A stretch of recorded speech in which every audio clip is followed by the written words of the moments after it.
So hello guys, welcome to Kiri Kannadiga YouTube channel.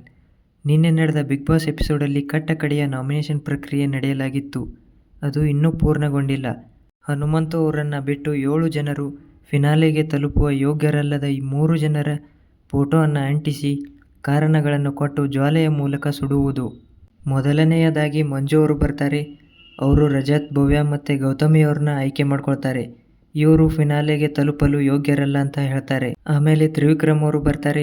ಅವರು ಮಂಜು, ಭವ್ಯ ಮತ್ತು ಮೋಕ್ಷಿತಾ ಅವ್ರನ್ನ ಆಯ್ಕೆ ಮಾಡ್ಕೊಳ್ತಾರೆ. ಇವರು ಫಿನಾಲೆಗೆ ತಲುಪಲು ಯೋಗ್ಯರಲ್ಲ ಅಂತ ಹೇಳ್ತಾರೆ.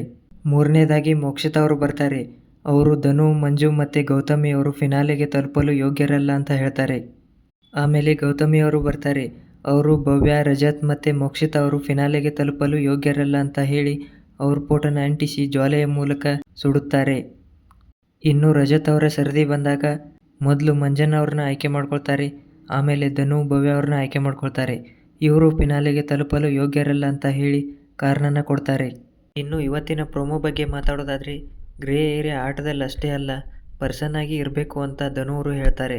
ಭವ್ಯ ಅವರು ಗೌತಮಿ ಮೂಗೇಟಾದಾಗ ನಮ್ಮನ್ನು ಎತ್ತಿ ಬಿಸಾಡಿದ್ರಿ, ಗೌತಮಿ ಅಂದರೆ ಹಾಗೆ ಹೀಗೆ ಅಂತ ಹೇಳ್ತೀರಿ, ಬೇರೆಯವರು ಅಷ್ಟೇ ಹೆಣ್ಮಕ್ಳು ನಾವಲ್ವಾ ಅಂತ ಕೇಳ್ತಾರೆ.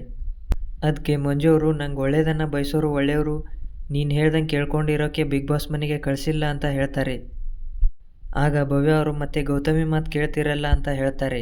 ಅದಕ್ಕೆ ಮಂಜು ಅವರು, ರಾತ್ರಿ ಹೊತ್ತು ತ್ರಿವಿಕ್ರಮ್ ಹತ್ರ ಮಾತಾಡೋಕೆ ಬಂದಿದೆಯಾ ಅಂತ ಕೇಳಿದಾಗ, ಹೌದು, ನಾನು ಅದಕ್ಕೆ ಬಂದಿರೋದು ಅಂತ ಭವ್ಯ ಅವರು ಹೇಳ್ತಾರೆ. ಕಾದು ನೋಡೋಣ ಫ್ರೆಂಡ್ಸ್ ಏನಾಗುತ್ತೆ ಅಂತ. ನಿಮ್ಗೇನು ಅನಿಸುತ್ತೆ ಇದ್ರ ಬಗ್ಗೆ ಕಮೆಂಟ್ ಮಾಡಿ. ಹಾಗೆ ನಮ್ಮ ಚಾನಲ್ಗೆ ಲೈಕ್ ಮಾಡಿ, ಶೇರ್ ಮಾಡಿ, ಸಬ್ಸ್ಕ್ರೈಬ್ ಮಾಡಿ.